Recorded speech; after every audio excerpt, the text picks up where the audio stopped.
Hello दोस्तों, मैं पारुल आप सभी का स्वागत करती हूँ।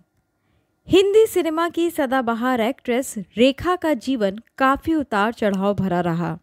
उनकी पर्सनल लाइफ के तमाम किस्सों का जिक्र आज भी किया जाता है। 70 की उम्र में रेखा अभी भी सिंगल है, लेकिन वो अपनी मांग में हमेशा सिंदूर भरकर रखती है। ये भी एक बड़ा सवाल है कि जब उनके पति का निधन हो चुका है तो वो किसके नाम की मांग भरती हैं। ऐसा भी कहा जाता है कि वो अमिताभ बच्चन के नाम का सिंदूर लगाती हैं। भले ही रेखा आज अकेली है, लेकिन एक समय था जब उन्होंने अपना घर बसाया था और इस बात पर हेमा मालिनी को यकीन नहीं हुआ था।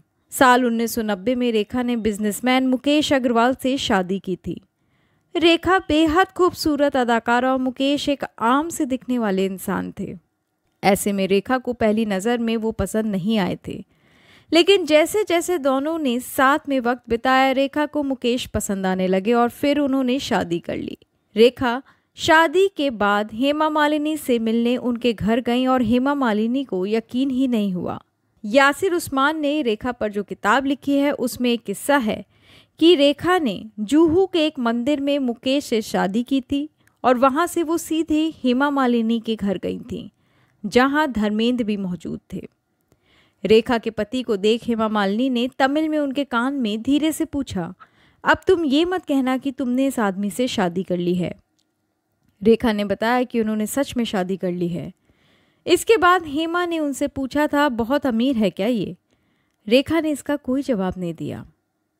हालांकि ये शादी ज़्यादा समय नहीं टिकी और कुछ महीने बाद ही रेखा को लगा कि उन्होंने शादी करके गलत किया।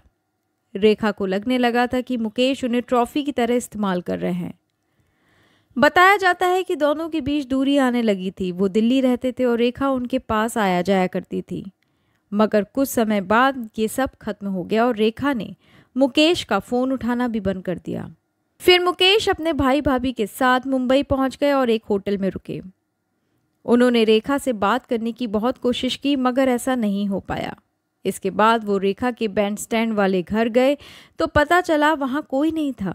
वो गार्ड से बात कर रहे थे और तभी रेखा की गाड़ी वहाँ पहुँची। मगर जैसे ही उन्हें पता चला कि मुकेश वहाँ है तो वो वापस लौट गईं। मुकेश रोते हुए उनके पीछे भागे, मगर रेखा नहीं रुकी।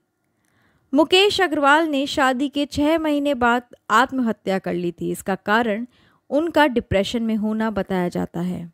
चलिए इसी के साथ मैं अलविदा कहती हूँ। बहुत जल्द हाजिर होंगी नई खबर के साथ। तब तक के लिए बाय।